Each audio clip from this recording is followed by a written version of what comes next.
오늘은 자유의지에 대한 말씀 함께 나눌 텐데요. 최근 제 마음에 좀 이렇게 버더되는 생각들이 좀 몇 개가 있습니다. 최근에 리더십 비전 세미나에서 이렇게 주기도문에 대한 말씀을 나눴어요. 주기도문의 의미에 대한 말씀을 나눴어요. 그래서 주님께서 우리들에게 너희는 이렇게 기도하라 라고 말씀하시면서 주기도문을 가르쳐 주셨죠. 그것이 그냥 주문이 아니라 어떤 종교적인 형식으로서가 아니라 정말로 우리들이 기도해야 될 일, 우리들이 이것을 위해서 기도하고 이것을 위해서 살아가야 되는 것이라고 주님께서 그 주기도문을 가르쳐 주셨습니다. 그것은 바로 이 땅에 하나님 나라가 하나님의 뜻이 이루어지는 것에 대해서 기도하라는 말씀이었고, 주기도문 후반부에는 하나님의 나라가 이루어진다는 것은 바로 이러한 모양이다 라고 주님께서 우리들에게 가르쳐 주신 것이 있었죠. 우리들의 일용할 양식을 위해서, 우리가 아버지께 용서받은 것처럼 서로 용서하는 것에 대해서, 그리고 죄를 극복하는 것에 대해서 그런 이야기들을 함께 나누면서 용서에 대한 이야기를 좀 길게 하였습니다. 토요일에도 그랬고 주일에도 그랬습니다. 그런데 주님께서 우리들에게 하라고 명령하신 그 용서는 사실 저희들에게 그렇게 쉽지는 않은 것입니다. 그래서 세미나 참석한 적지 않은 분들이 그 솔직한 마음들을 나눠주셨어요. 그 용서라는 게 사실은 참 어렵지 않습니까? 용서한다는 것 자체가 그렇게 쉬운 일은 아니지 않습니까?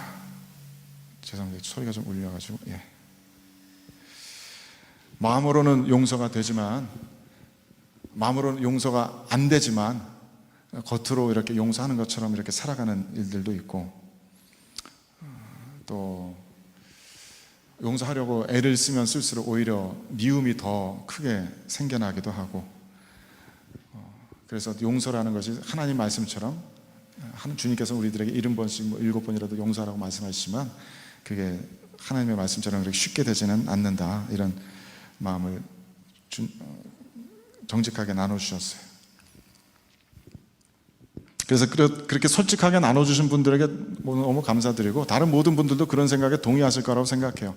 그렇지, 용서한다는 것이 그렇게 쉽고 간단한 것만은 아니지. 그리고 때로는 우리는 정말 미운 사람들은 용서를 다 하지 못하고 그냥 어떻게 거기까지 용서할 수 있겠어, 그리고 그냥 그렇게 마음에 묻어둔 채로 살아가는 일이 많다고 그렇게 솔직하게 나눠주셨습니다. 그래서 그렇게 아무런 꾸밈 없이, 위선 없이 정직하게 여러분들이 나눠주셔서 저도 그 문제에 대해서 더 깊이 생각해 보았어요. 그 세미나 자리에서는 용서라는 것이 복음의 굉장히 본질적인 사건입니다. 구원의 본질적인 사건입니다. 용서가 없이 구원을 향해서 나아갈 수가 없습니다 라고 강하게 말씀을 드렸지만은 사실 그렇지 못한 경우들이 우리들 안에는 많이 있는 것을 다시 한번 이렇게 되새겨보게 됩니다. 용서하지 못한 채로 신앙생활을 하고 여전히 미움과 함께 살아가는 그런 성도들의 모습을 봅니다. 최근 만난 어떤 성도분 중에서도 아직도 나이가 꽤 많이 드셨지만은 부모에 대한 용서를 하지 못해서 그 미움과 분노에 막 사로잡혀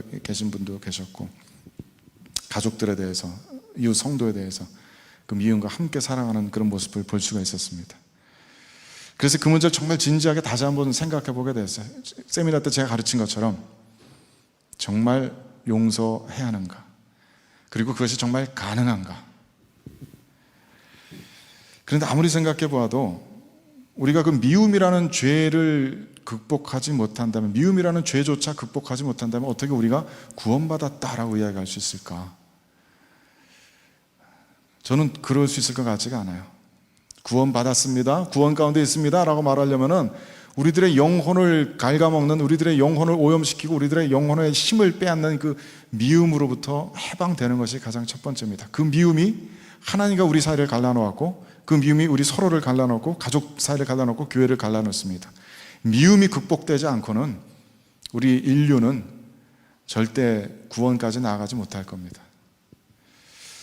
그래서 그런 이론과 현실 사이에 이런 괴리가 있는 것처럼 느껴지죠. 성경 말씀이 잘못되거나 우리가 잘못되었습니다. 그러한 이슈를 가지고 오늘 배울 이 자유의지에 대한 교리를 좀 생각해 보길 원합니다. 우리는 지금 이 수요 예배 때 계속해서 웨스트민스터 신앙고백서에 따라서 그 순서에 따라서 교리를 공부하고 있는데 그 순서를 다시 한번 짚어볼게요. 맨 처음에 우리는 진리에 이르는 4가지 방법에 대해서 이야기를 했고요. 그 중에 하나가 성경이 우리들이 진리라고 판단하는 것에 가장 최종적인 그런 기준이라고 배웠습니다. 그래서 우리는 성경부터 시작합니다. 성경이 진리의 표준입니다 라고 얘기하고서 거기서부터 우리는 진리를 찾아갑니다. 그리고 진리에 대해서 이야기할 때 가장 먼저 우리는 하나님에 대해서 이야기합니다. 하나님에 대해서 배우고 하나님께서 세상을 창조하시기 이전에 계획하셨던 영원한 작정, 이터널 디크리에 대해서 이야기 나눴고요. 하나님의 창조하신 일에 대해서, 그리고 창조하신 후에도 여전히 다스리고 계신 하나님의 섭리에 대해서 이야기했습니다. 하나님에 대해서 배운 다음에 우리는 사람에 대한 이야기를 시작했어요. 그리고 사람이 얼마나 영광스럽게 창조되었는지, 얼마나 하나님의 형상을 닮은 영광스러운 모습으로 창조되었는지를 이야기하고, 그 다음에 우리가 그 높은 영광에서 얼마나 낮은 비참한 상태로 떨어졌는지, 우리가 얼마나 심하게 타락했는지를 이야기했습니다. 그리고 하나님과 우리들 사이에 이처럼 넓은 도저히 메꿀 수 없는 간격이 생겼으니 이것을 어떻게 하나님께서 회복시키실까 하는 것을 이야기하기 위해서 하나님께서는 성삼일체 하나님께서 태초 이전부터 구속의 언약을 맺으시고 성부와 성자와 성령 사이에 인간을 구원하실 언약을, 테스타먼트를, 예수 그리스도의 죽음을 담보로 한 인류의 구원의 언약이 있었다는 사실을 말씀드렸습니다. 그리고 그 언약을 하나님의 백성들과도 나누셨고요. 그리고 실제로 그 언약을 이루시기 위해서 중보자 예수 그리스도께서 오셨습니다. 이분이 바로 구약시대에서부터 예언되었던 메시아이십니다. 구약시대 때 모든 제사, 희생제물, 제사장, 제단 전부 다 예수 그리스도를 가리키는 것입니다. 그래서 구약시대의 모든 제사 제도는 그 자체로 메시아 사상을 다른 식으로 보여주시는 것입니다. 구약시대 제사에 대한 믿음이 있어서 속죄제를 실제로 행했던 이들은 사실상 자기도 모르게 메시아에 대한 믿음을 따르고 있었던 겁니다. 그래서 예수 그리스도께서는 우리들의 유일한 중보자가 되십니다. 우리들을 위해서 중보기도 하고 있다는 표현이라기보다 미디에이터, 하나님과 우리들 사이를 이어주시는 다리로서의, 브릿지로서의 중재자라는 뜻입니다. 하나님과 우리 사이에 결코 건널 수 없는, 우리로서는 건너갈 수 없는 그 영원한 간격을 메워주신 중재자 예수 그리스도께서 계십니다. 그리고 나서 우리는 이것을 하나 더 생각해 봐야 됩니다. 비록 하나님께서 구원의 언약을, 영원한 언약을 맺으시고 그것을 이루시기 위해서 중보자 그리스도를 이 땅에 보내셨지만, 중재하시는 미디에이터 예수 그리스도를 보내셨지만, 과연 우리 타락한 인간이 철저하게 타락해서 스스로 하나님을 택할 수도 없고 하나님께 나아갈 수도 없고 스스로 구원을 찾을 그런 생각조차 없는 우리 인간이 어떻게 예수 그리스도의 복음의 초청에 마음을 열고 그 초청을 받아들일 수가 있을까? 우리는 완전한 어둠 가운데 있는데, 영적으로 완전히 무능한데 예수 그리스도의 복음의 부르심이 이것이 선한 것인 줄 어떻게 알고 우리가 그 복음으로 나아갈 수 있을까? 주님께서는 우리를 부르시는데 우리가 나아갈 수 있는 그것은 도대체 어디서 온 것일까? 그걸 먼저 좀 생각해 봐야 합니다. 그리고 나서 우리는 이제 다음 주에 예수 그리스도를 받아들인 이후에 구원의 여정에 대해서 이야기하게 될 겁니다. 그래서 오늘 읽은 말씀 17절 18절 이렇게 되어 있습니다. 다시 한번 읽어보겠습니다. 시작. 하나님께 감사하리로다. 너희가 본래 죄의 종이더니 너희에게 전하여 준 바 교훈의 본을 마음으로 순종하여 죄로부터 해방되어 의에게 종이 되었느니라. 우리가 본래는 죄의 종이다 라고 했습니다. 종이라는 것은 사도 바울 시대 때 슬레이브 이야기합니다. 옛날 영화 벤허 다 보셨죠? 이 사람이 원래는 노예나 종의 신분이 아니지만 뭐 이런 우여곡절을 겪으면서 그 신분이 강등되고 가진 것이 없고 뭐 포로가 되고 뭐 이런 일들을 거치면서 노예 신분으로 떨어집니다. 저런 거 슬레이브 얘기합니다. 이 고대 로마 시대 때 슬레이브는 주로 저런 전쟁 포로이거나 경제적인 약자들이거나 그렇습니다. 그래서 주인에게 속한 주인의 소유물이고 주인이 원하는 대로 주인을 위해서 일하는, 주인을 위해서 노동력을 제공하는 사람들입니다. 그래서 주인이 가라고 하면 가고 오라고 하면 와야 되는 사람입니다. 주인이 시키는 일을 주인을 위해서 일하는 존재들입니다. 우리가 죄의 종이 되었다는 얘기는 우리가 죄에 속하게 되어서 죄가 원하는 대로, 죄의 소욕대로 우리가 끌려다닌다는 얘기입니다. 우리는 우리 스스로가 자유의지를 가지고 있어서 우리가 선거하고 선택할 수 있다고 생각하지만 성경에 보면 그것은 거짓입니다. 우리는 처음부터 죄의 종입니다. 우리가 스스로 뉴트럴하다라고 선택한 모든 선한 것들은 사실은 속고 있는 겁니다. 한번 생각해 보세요. 우리들이 온전한 상태였다면, 우리들의 지성이 온전하고 우리들의 의지가 온전하고 우리들의 감정이 온전하다면 우리 중에 누가 기꺼이 악을 택할 사람이 누가 있습니까? 이것은 악한 것이다, 이것은 추한 것이고, 이것은 아름답지 않은 것이고, 이것은 거룩하지 않은 것이고, 이것은 결국 나 자신을 파괴할 파괴력을 가진 그런 악한 것이다 라고 알고서 그것을 선택할 사람이 누가 있습니까? 건강한 의지가 있는 사람이라면 누구나 자기에게 이로운 것, 자기에게 선한 것, 자기에게 아름다운 것, 선한 것을 택하게 되어 있습니다.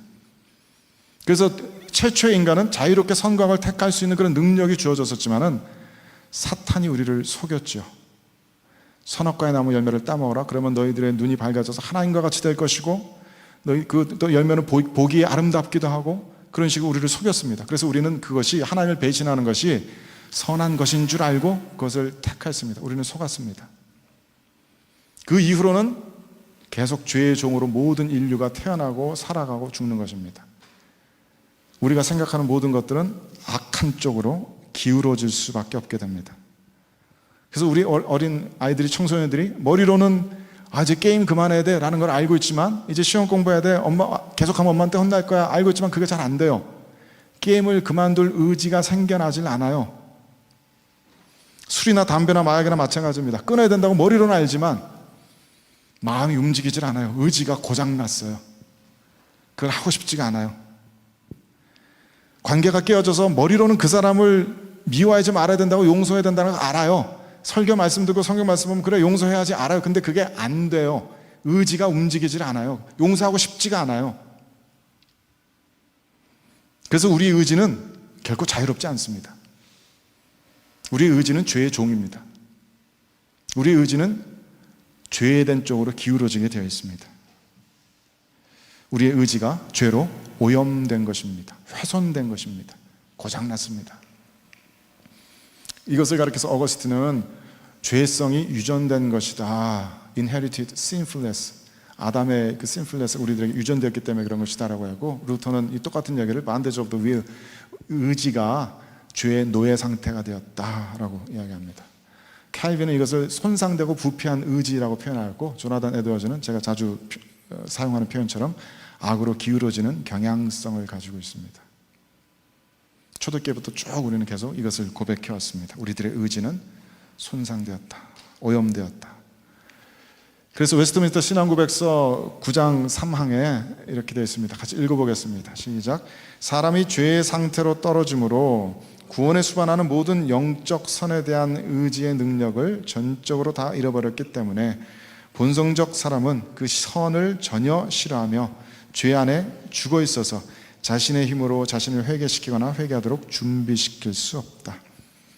많은 사람들이 복음을 듣기 전에, 이렇게 세례 받기 전에 내가 좀 준비가 된 때인데 준비가 덜 됐어요. 아니요, 우리는 결코 준비되지 않습니다. 우리는 절대 준비될 수가 없습니다. 아무도 우리 스스로 준비된 다음에 믿음을 생활을 시작하신 사람 없습니다. 우리는 죄의 상태에 떨어졌고, 그래서 모든 영적인 스피리추얼한 굿네스, 선한 것들에 대해서 의지를 발휘하지 못합니다. 그런 쪽으로 의지가 생겨나지조차도 않습니다. 그 예수 그리스도의 자기 희생, 그 거룩하심, 그 완전한 사랑, 완전한 자기 비움, 그걸 우리는 하고 싶지 않아요. 타인을 위해서 내 목숨을 내어주는 것, 오리를 같이 가자고 하면 심리까지 가주는 것, 겉옷을 뺏기면 속옷까지 내어주는 것, 우리는 하고 싶지 않아요. 우리들의 본성적인 상태는 그랬습니다. 선을 전혀 싫어하고 죽어 있습니다. 죄에 대해서. 그런데 어떻게 그런 우리가 예수 그리스도의 복음의 초청에 응답할 수가 있겠느냐 이겁니다. 이 선한 것을 선택할 수 없는 자가 어떻게 예수 그리스도의 복음을 부르시면 그래 이것이다 라고 그것이 선한 것임을 알고 그리로 뛰어들 수가 있냐고요. 어떻게 우리가 세례를 받을 수가 있습니까? 어떻게 우리가 주 예수 그리스도 사역에 함께 희생을 무릅쓰고 동참할 수가 있습니까? 그게 자유의지의 문제입니다. 우리들의 자유의지는 어떻게 발현되고 어떻게 정말로 참된 자유를 획득하는가, 참된 자유를 다시 회복할 수 있는가, 우리들의 의지가. 그러니까 여기에 대해서 두 가지 대표적인 의견이 개혁교회 내에서도 갈려지는 거예요. 첫 번째는 우리 장로교로 대표되는 개혁주의 전통적인 개혁주의 신학 쪽이고, 또 다른 쪽은 감리교 웨슬리로 대표되는 그런 복음주의 신학의 이야기입니다. 일단 우리가 본성적으로 선을 전혀 싫어해서 우리의 모든 의지가 악으로 기울어지는 경향성이 있다라는 것에는 모두가 동의합니다. 감리교도 동의하고 우리도 동의합니다. 여기에도 동의하지 않는다면 그것은 지난번에 말씀드린 것처럼 초대교회부터 교회를 괴롭혔던 펠라기우스 이단인 것입니다. AD 418년 카르타고 공회에서 이단으로 정지되었습니다. 인간이 전적으로 타락하지 않았다. 우리는 뉴트럴한 존재여서, 도덕적으로 뉴트럴한 존재여서 얼마든지 선이나 악을 교육받는 것에 따라서 선택할 수 있다고 한다면 그것은 이단입니다. 성경은 그렇게 얘기하지 않습니다. 개혁교회는 우리 모두가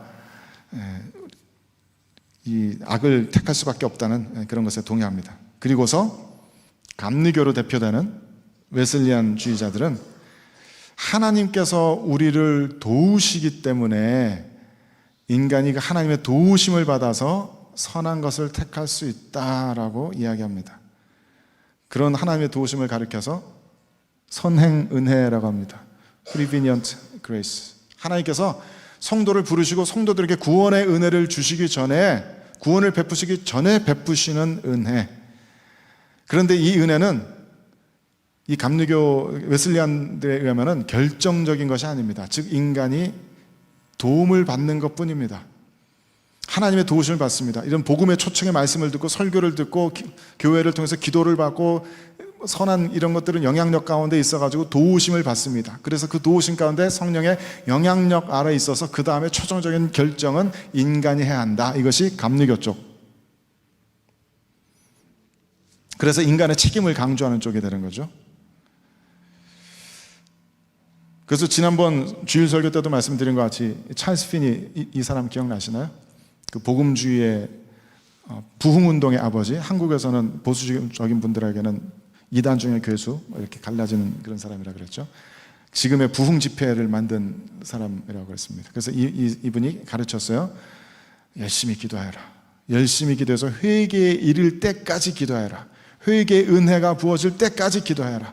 영적인 부흥은 기도로서 하늘에서 끌어내려야 되는 것이다. 마음이 움직이지 않는다면, 마음이 차갑지 않는다면, 마음에 뜨거운 것들이 생겨날 때까지 열심히 기도해라. 기도가 부족한 것이다. 그래서 복음주의 전통입니다. 부흥 집회의 전통이고 복음주의의 전통입니다. 하지만 우리 장로교인들의 생각은 좀 달랐습니다. 우리는 구원이 전적으로 하나님의 은혜라고 믿습니다. 우리 인간의 공로가 요만큼도 들어갈 수 없다고 우리는 믿습니다. 구원은 전적으로 하나님께서로부터 온다. 그래서 인간이 만들어낼 수도 없고 인간이 조작해낼 수도 없는 것이다. 저도 물론 이쪽입니다. 이쪽에 더 성경적인 근거가 더 많다고 생각이 돼요. 요한복음 6장 24절 읽어봅시다. 시작.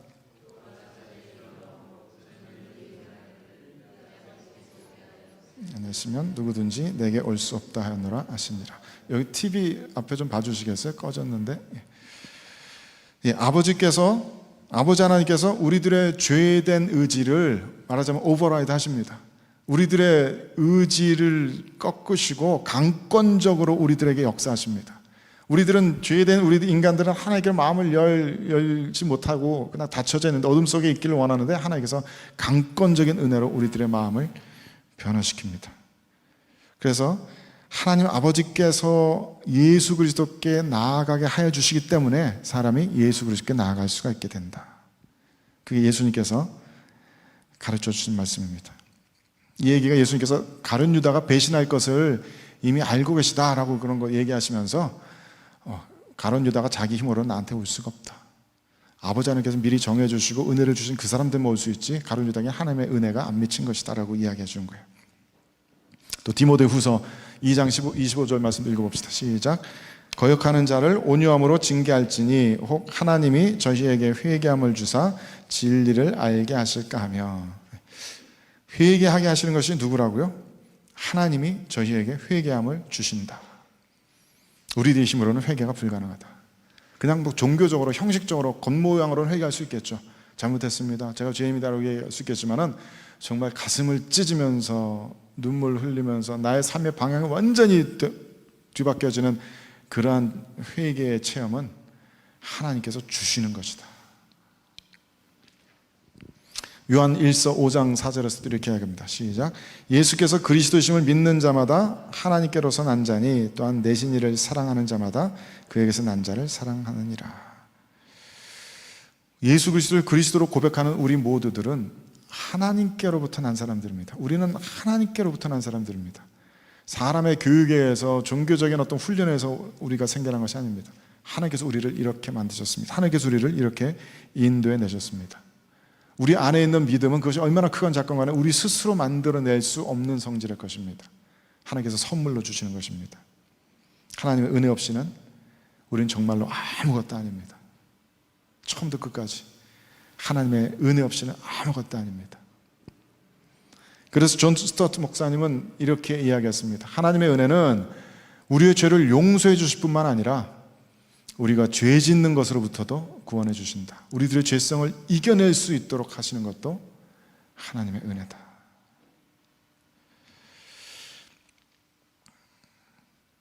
하지만 이렇게 주님께서 우리들의 마음을 움직여서 예수 그리스도의 초청을 받아들이게 하신다고 해서 거기서 구원이 완성된 것은 아니에요. 우리가 예수 그리스도의 복음의 초청을 받아들이고 성령 하나님의 내주하시는 은혜를 입어서도 우리는 역시 계속해서 죄와 싸웁니다. 우리 안에 죄성이 계속해서 움직이고 때로 우리는 옛날 모습처럼 죄에 끌려다닐 때도 있습니다. 미움의 죄 하나 극복하지 못해서 용서와 화해 그 구원 가운데로 들어가지 못하는 일도 우리들에겐 종종 일어납니다. 그것을 웨스트민스터 신앙고 박사는 이렇게 설명했습니다. 제가 읽어볼게요. 하나님께서는 죄인을 회개시켜 은혜의 상태로 옮기실 때 그를 본성적 죄의 속박으로부터 자유케 하시고 오직 하나님의 은혜로 그가 영적으로 선한 일을 자유롭게 원하고 행할 수 있게 하신다. 그러나 그는 자신의 남아있는 부패성 때문에 선한 일을 완전히 원하지 못하고 또 선한 일만 원하지도 못하고 악한 일도 원한다. 참 절묘한 문장이죠. 지금 우리들은 완성되지 않았습니다. 우리들의 구원은 아직 완성되지 않았어요. 우리는 아직 구원의 완전함을 맛보지 못했습니다. 우리는 sinful nature, 본성적인 죄의 속박에서 풀려났습니다. 이제 그 죄의 권세가 우리들을 마음대로 좌지우지하지는 못해요. 우리는 no라고 말할 수 있게 되었습니다. 하지만 그럼에도 불구하고 우리들 안에는, 이 육신에는 여전히 부패한 죄의 습관들이 남아있어서, 우리들의 마음에는 그 죄의 습관들이 남아있어서 100% 선한 일만을 원하지 못하고 때로 악한 일도 우리는 원합니다. 이 죄된 육신을 가지고 사는 한 그 싸움은 계속될 겁니다. 말하자면 우리는 다시 한번 죄의 종에서 풀려났지만 다시 한번 선과 악을 알게 하는 나무 앞에 서 있는 거예요. 이것을 따먹을 수도 있고 하나님께 순종함으로 선과 악 판단하는 일을 포기할 수도 있습니다. 그래서 어떤 부분에서는 우리가 하나님의 말씀에 순종해서 의의 종으로 살고 있는 부분들이 있지만 어떤 부분에서는 여전히 습관처럼 죄의 종으로서 살고 있는 모습들도 있습니다. 그러니까 사도 바울은 본문 19절 말씀에서 이렇게 우리들에게 권면하는 겁니다. 같이 읽어보겠습니다. 시작.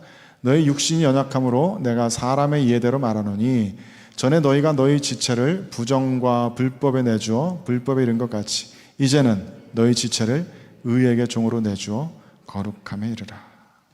우리는 매일매일 매 순간순간 이 선택의 기로에 서서 살아갑니다. 우리들 지체를, 이 몸에 속한 이 생각과 감정과 의지를 의의 종으로 내줘서 의의 말씀에 시키시는 대로 순종하며 그 의를 위해서 살아갈 수 있도록 우리들 스스로 자꾸만 내어주는 훈련을 해야 합니다. 그리고 동시에 우리는 아직 어떤 부분이, 우리들 삶의 어떤 부분이 아직도 죄의 종인 것처럼 죄에 매여 있는지 그것을 파악할 수 있어야 합니다. 우리들 안에 일어나는 미움들이 이게 내 진짜 마음이 아니라는 것을 알아야 합니다. 이것은 죄가 만들어내는 마음이지 우리들 안에서 이미 구원의 여정을 시작한 우리들 안에서 나오는 마음이 아닙니다. 우리는 죄의 속박에서 벗어났습니다. 우리는 계속 속고 있는 것입니다. 그래서 인터넷에 떠도는 이런 밈 있어요. 어떤 사람이 서커스단에 코끼리를 보고 있는데 코끼리가 저렇게 그냥 아주 작은 나무에 그냥 밧줄 하나를 이렇게 묶여 있더래요. 누가 봐도 코끼리가 발 한 번만 이렇게 뻥 차면은 저게 풀어질 것 같은데 어떻게 저런 얇은 밧줄 하나 가지고 저 코끼리를 묶어둘 수가 있지 싶어서 물어보니까 이 서커스 주인이 저 코끼리 아기 때부터 데리고 와서 그런데요.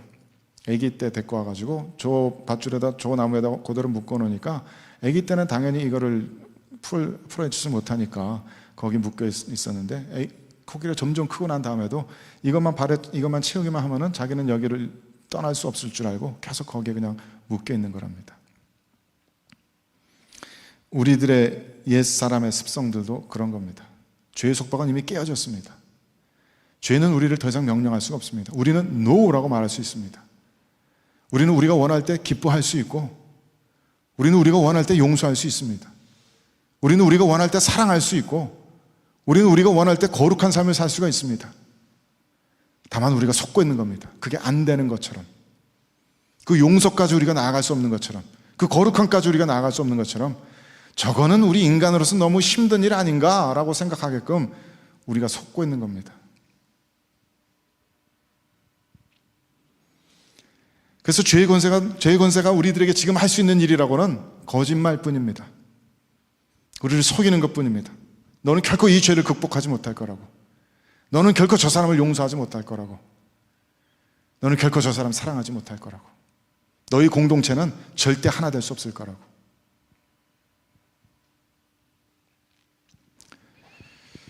최근 제 마음을 버더링하는 생각 중에 하나는 이거였고, 또 하나는 이거였습니다. 우리들 안에 죄악들에 대한 이야기인데, 데니얼 밀리오리라는 신학자가 우리들의 죄의 양상을 두 가지로 얘기했어요. 첫 번째는 적극적인 자아중심적 우상숭배라고 했습니다. 말이 어려워 보이지만 그렇게 어렵지 않습니다. 적극적으로 나 스스로를 우상으로 섬기는 그런 죄 말하는 겁니다. 제가 자주 말씀드린 것처럼 내가 스스로 하나님이 되고자 하는 그런 죄악들, 내 자신이 우상이 되어서 내 자신의 이미지를 내가 떠받들어 모시는 그런 생각들, 내가 하나님이 되어서 내가 원하는 대로 결정하고 내 삶을 내 마음대로 움직여 나가기 원하는 것, 내가 속한 공동체를 내 주장대로 내 뜻대로 움직여 나가길 원하는 것, 하여튼 내가 중심이 돼야 되고, 하여튼 내가 다른 사람들보다 위에 서 있어야 되고, 하여튼 내가 다른 사람들보다 더 칭찬받고 인정받고 다른 사람보다도 뛰어나야 되는 것 같은 그런 생각. 이러한 죄는 사실상 참된 하나님이신 그분을 부정하는 것이기 때문에, 즉 우리 인간에게서는 완전한 타자인 the other person인 하나님을 부인하는 것이기 때문에 이것은 사실상 우리들의 모든 관계를 부정하는 데까지 나가야 됩니다. 하나님을 부정하고 사람들을 부정합니다. 하나님 되심을 부정하고 사람들 안에 있는 하나님의 형상을 부정합니다.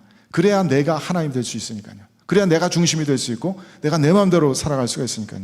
그 철저한 자기 중심성 속에서 타인에게 대해서는 별로 관심 두지 않고 내가 필요한 만큼만 타인에게 관심 두고 내 모든 삶을 내 중심적으로 생각하고 살아가는 겁니다. 철저하게 내가 주인공이고 내가 나의 모든 관심사인 겁니다. 이 세상에 어떤 니즈들이 있는지, 내가 충족해야 될 어떤 필요들이 있는지 그래서 생각할 필요가 없습니다. 나의 삶이 중요하기 때문에. 크리스찬이 되어서 나의 구원의 문제가 해결되었다면 그 다음에는 마땅히 눈을 들어서 하나님께서 바라보고 계시는 이 세상을 향해서 우리들의 관심이 나가야 될 텐데 절대 거기까지 나가지 않습니다.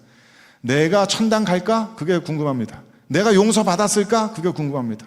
내가 내 마음에 하나님의 사랑이 임하고 있는 것일까? 그게 궁금합니다. 사람들은 궁금하지 않습니다. 교회가 궁금하지 않고 이 시대가 궁금하지 않습니다. 이 세상이 궁금하지 않습니다. 그것이 철저한 자아중심적인 우상숭배입니다. 이러한 죄악들이 우리들 안에 여전히 살아꿈틀대는 한 우리는 온전한 공동체로 하나 되지 못합니다.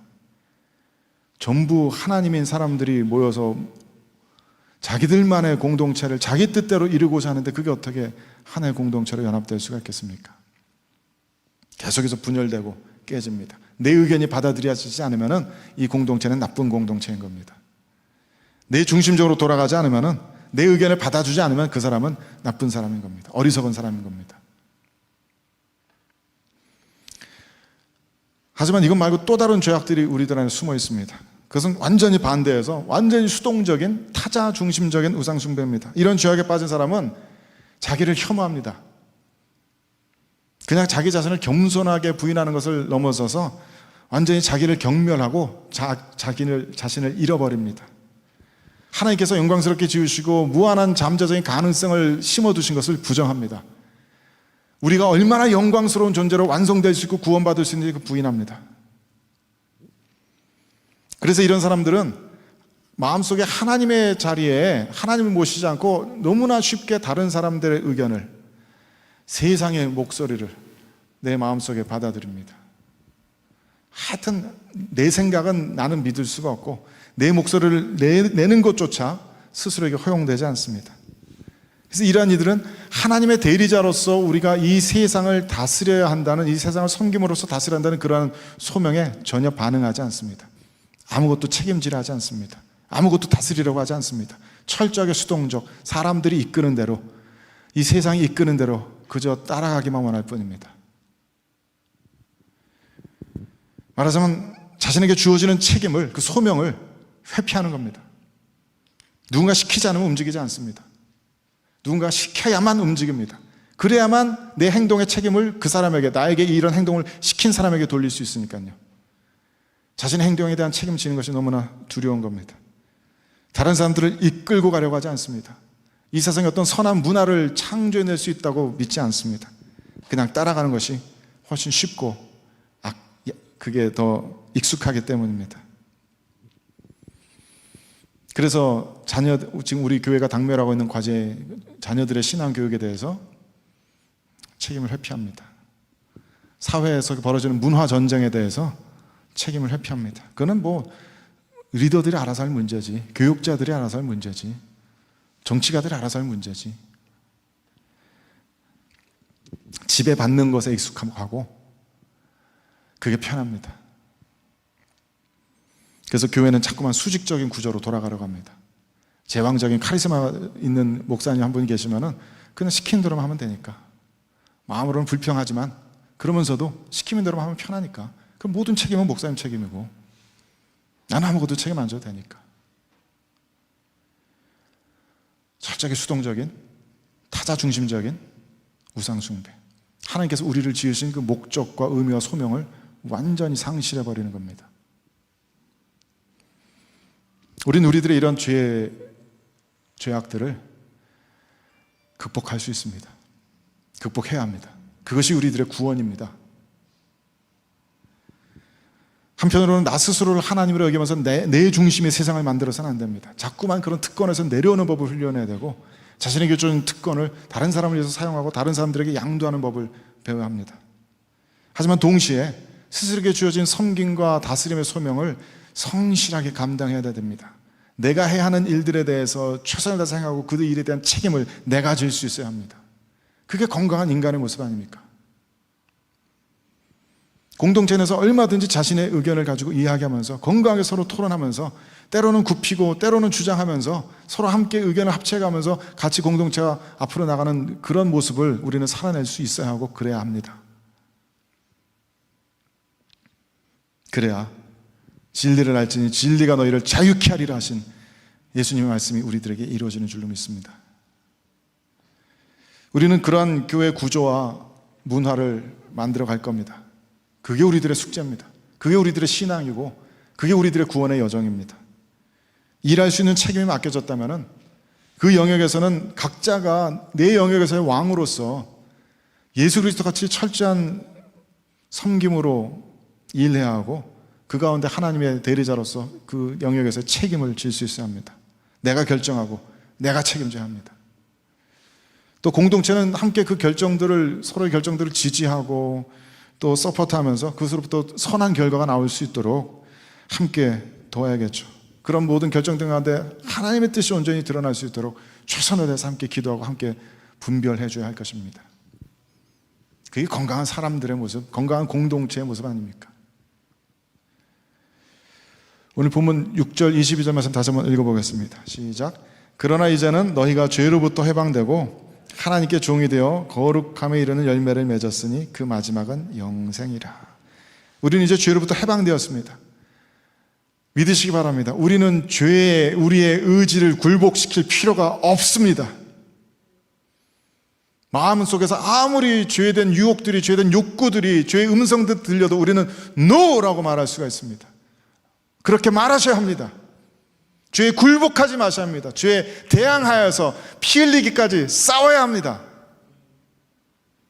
우리는 마음껏 선한 일을 택할 수가 있습니다.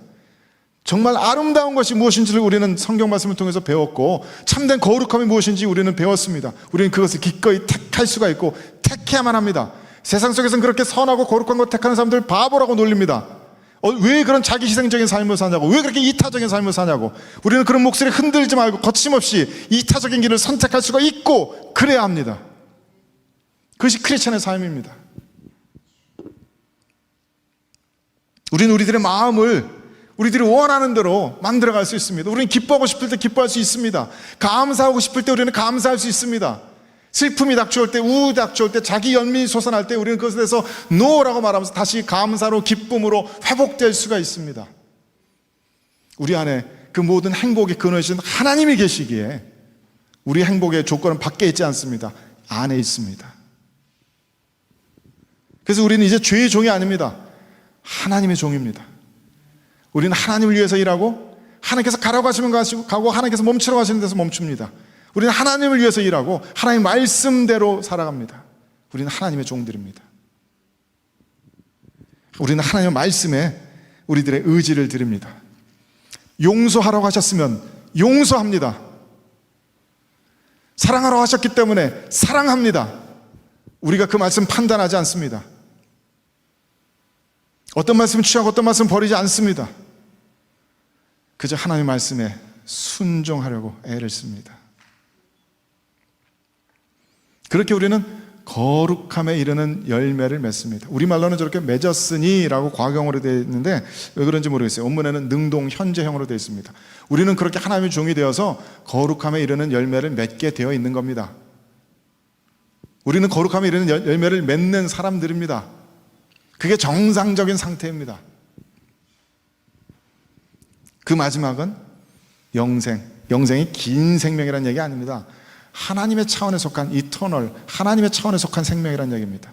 살아있는 것처럼 사는 것, 그냥 죽지 못해 사는 것이 아니라 살아있어서 다행이다, 그런 삶을 사는 것. 매 순간순간 살아있는 것이 기쁨이다 싶은, 예수 그리스도께서 하나님께서 누리고 계시는 그 생명의 기쁨을 누리는 것, 그게 영생입니다.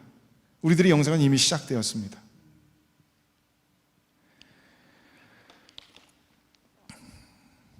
우리들의 자유의지는 완전히 고장나고 더럽혀지고 훼손되었지만 주님께서 죄의 종이었던 우리들의 의지를 풀어 자유케 하셨습니다. 우리는 다시 선악과 남 앞에 서 있고, 우리는 하나님의 말씀에 순종하여서 그 모든 죄악을 거부해야 합니다. 그것이 우리들의 신앙의 삶이고 구원의 여정입니다. 부디 주의 성령께서 우리들 각 사람 가운데 힘있게 역사해 주시기를 바랍니다. 우리들 안에 모든 영적 패배주의를 다 던져버리고 기꺼이 주님께서 우리들에게 선물하신 모든 영적인 선물들을 풍성하게 받아 누리는 저 여러분 될 수 있기를 주님의 이름으로 간절히 축원드립니다.